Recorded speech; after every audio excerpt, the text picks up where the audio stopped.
नमस्कार, बहुत स्वागत है आप सभी का। सुबह के 11:30 बज रहे हैं, आप देख रहे हैं आज तक और इस वक्त मैं आपके साथ आशुतोष चतुर्वेदी। देखिए, चीन में कोरोना से मची तबाही के बाद देश पूरी तरह अलर्ट मोड पर है, सतर्क में है। आगे बढ़ने से पहले आपको हम बता दें कि चीन में कहर बरपाने वाला BF7 वेरिएंट इतना खतरनाक क्यों है, आपको बताएंगे। लेकिन पहले आंकड़ों पर नजर डाल लीजिए।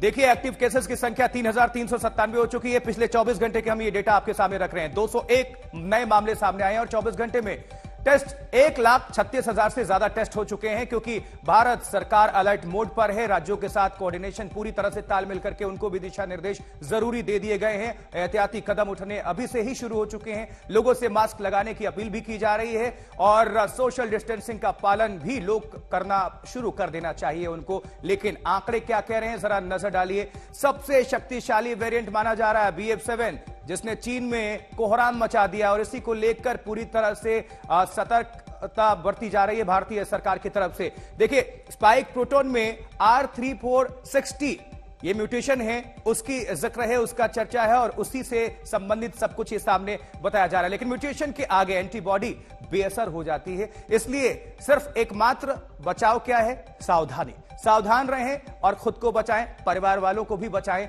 इसके पहले तमाम टीका आ चुका है, अब नेजल वैक्सीन को भी मंजूरी मिल चुकी है। इसके बारे में भी अपडेट आपको हम पहुंचाएंगे।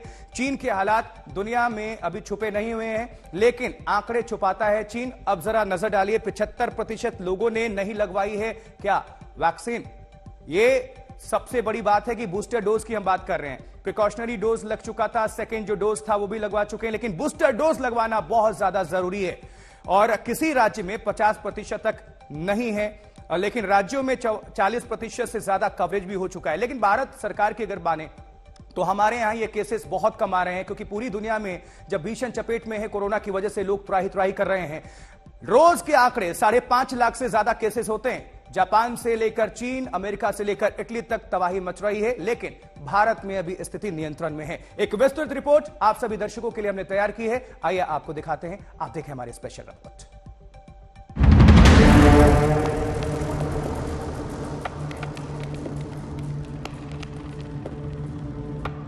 क्रिसमस से पहले कोरोना का खौफ, नए साल पर फिर महामारी की मुसीबत। चीन में कोरोना का कहर, भारत में डर। एयरपोर्ट पर अलर्ट, रैंडम सैंपलिंग से नजर। दिल्ली एयरपोर्ट, मुंबई एयरपोर्ट या फिर देश के किसी भी एयरपोर्ट पर विशेष मेडिकल टीमें मुस्तैद हो चुकी हैं। चीन में से आने वाले पैसेंजर जापान, सिंगापुर, बैंकॉक, सभी से जो पैसेंजर आ रहे हैं उसको एयर सुविधा पोर्टल के माध्यम से मॉनिटर किया जा रहा है।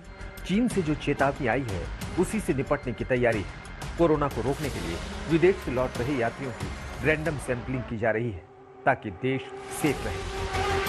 विश्व में बढ़ते कोविड आंकड़ों को देखते हुए भारत में भी कई ऐसे प्रोटोकॉल्स इंप्लीमेंट किए जा रहे हैं ताकि कोविड सर्ज से बचा जा सके। और इसी के तहत आज से दिल्ली के अंतर्राष्ट्रीय एयरपोर्ट में अराइवल पे रैंडम टेस्टिंग शुरू हो रहा है।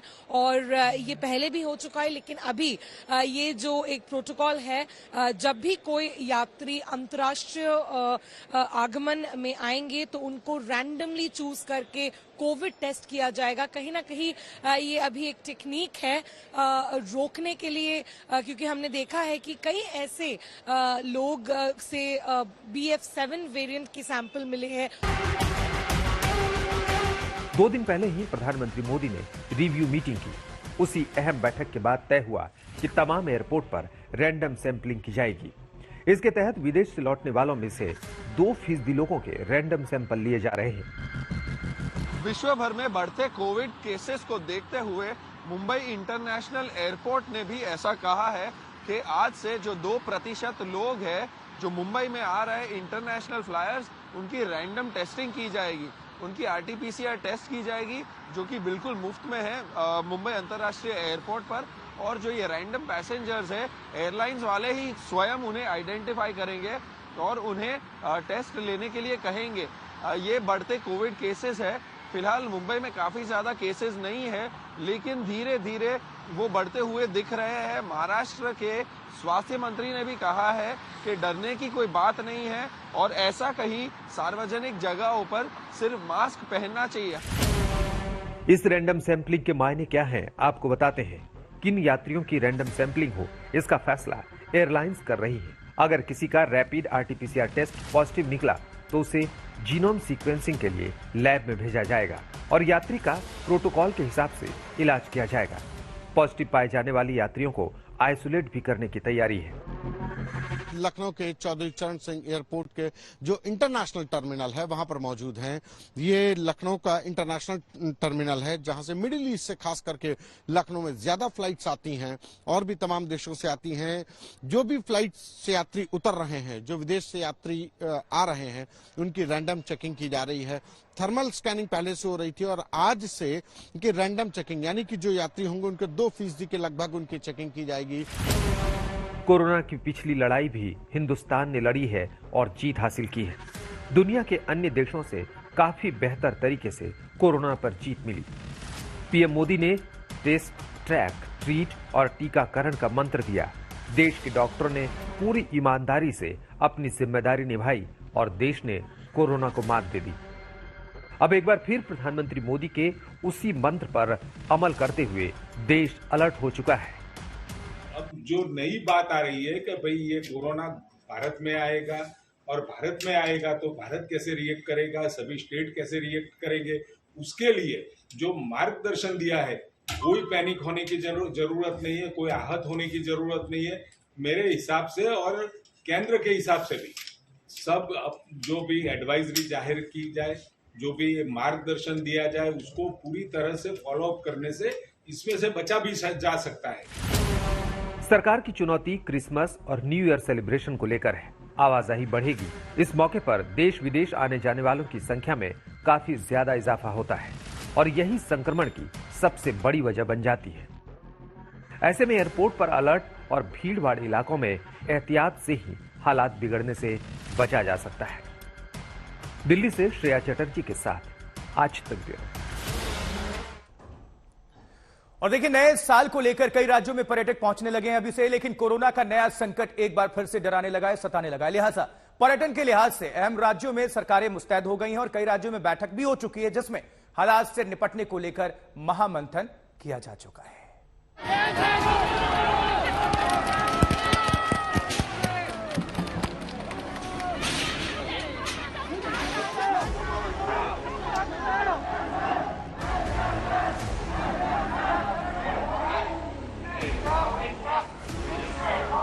जो चीन में हो रहा है वो भयानक और डरावना है। वहां अस्पतालों में बेड की आफत है, शवों को जलाने के लिए भी संकट है, दवाइयों के लिए कोरोना के मरीज जूझ रहे हैं।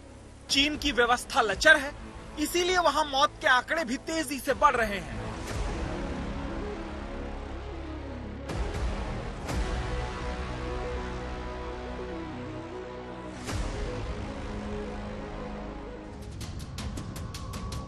लेकिन चीन के उसी खतरे को इस बार पहले ही मात देने के लिए हर स्तर पर मुस्तैदी दिख रही है।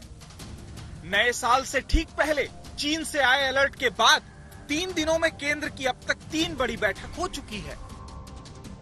बुधवार को स्वास्थ्य मंत्रालय ने नए संकट को लेकर सबसे पहले हाई लेवल बैठक की थी। तब स्वास्थ्य मंत्री मनसुख मांडविया ने ट्वीट कर कहा था कि हम किसी भी स्थिति से निपटने के लिए तैयार हैं। अगले ही दिन प्रधानमंत्री नरेंद्र मोदी ने भी अहम बैठक की थी। मीटिंग के दौरान पीएम मोदी ने मास्क पहनने और सोशल डिस्टेंसिंग की अपील की थी। साथ ही टेस्टिंग को बढ़ाने और कोविड सैंपल की जीनोम सीक्वेंसिंग पर जोर दिया। पीएम की उसी मीटिंग में इंटरनेशनल फ्लाइट्स के लिए भी एडवाइजरी जारी हुई और अब आज से तमाम एयरपोर्ट पर रैंडम सैंपलिंग शुरू हो चुकी है। तीसरी अहम बैठक शुक्रवार को हुई। स्वास्थ्य मंत्री मनसुख मांडविया ने राज्यों के स्वास्थ्य मंत्रियों के साथ बैठक की, जिसमें टेस्ट, ट्रैक, ट्रीट और टीकाकरण पर जोर दिया।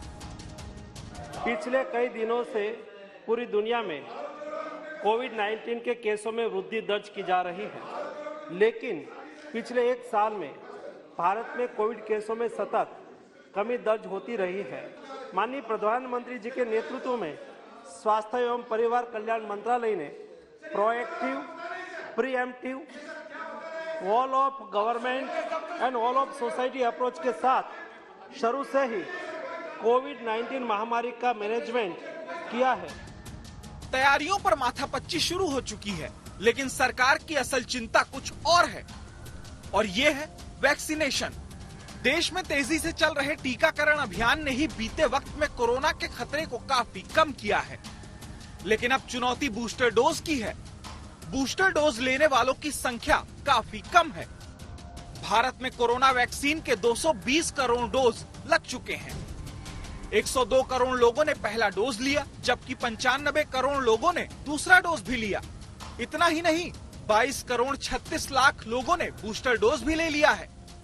देश में 97% आबादी को डबल डोज और 27% को बूस्टर डोज लगी है। सरकार अब नए लक्षण के साथ वैक्सीनेशन अभियान को आगे बढ़ाना चाहती है, ताकि जिंदगी सुरक्षित हो सके।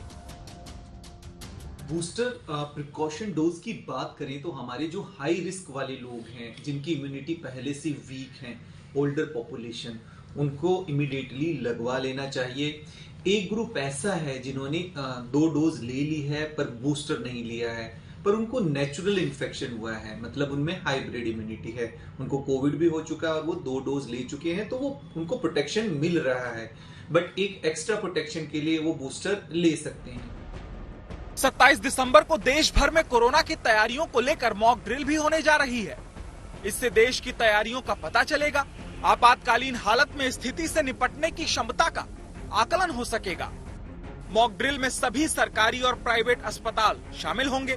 इसके तहत डॉक्टर, नर्स सांस की बीमारी वाले मरीजों की जांच करेंगे। इमरजेंसी और आईसीयू में पूरी क्षमता के साथ काम होगा। PP kit, oxygen supply, monitoring, ventilators जैसी बेहद जरूरी चीजों का आकलन होगा। 27 को जो मॉक ड्रिल होने वाला है वो गोवा में भी मॉक ड्रिल होगा। Preparedness for the Covid from the जैसे हम पीपी किट से लेके पूरा मेडिसिन का प्रिपेयर्डनेस करने के लिए गोवा भी हमने इंस्ट्रक्शंस दिया है। मुझे लगता है एट प्रेजेंट जो इंटरनेशनल पैसेंजर्स गोवा में भी आ रहे हैं उनके लिए 2% ऑफ द टेस्टिंग गोवा में भी जीनोम सीक्वेंसिंग की कर रहे हैं। हमारे लिए यहाँ पे पूरे फैसिलिटीज सभी अवेलेबल हैं, इसलिए यानी एट प्रेजेंट गोवा में फेस्टिव सीजन है, कोई इतने यानी कंपलसरी यहाँ पे हम अलर्ट है, कोई रेस्ट्रिक्शंस डालने अभी जरूरत नहीं है, ऐसे मुझे लग रहा है। हिंदुस्तान अलर्ट है, लेकिन सबसे जरूरी है छोटी से छोटी लापरवाही से बचने की, क्योंकि छोटी सी चूक और अनदेखी भी खतरे को बुलावा दे सकती है। आज तक ब्यूरो।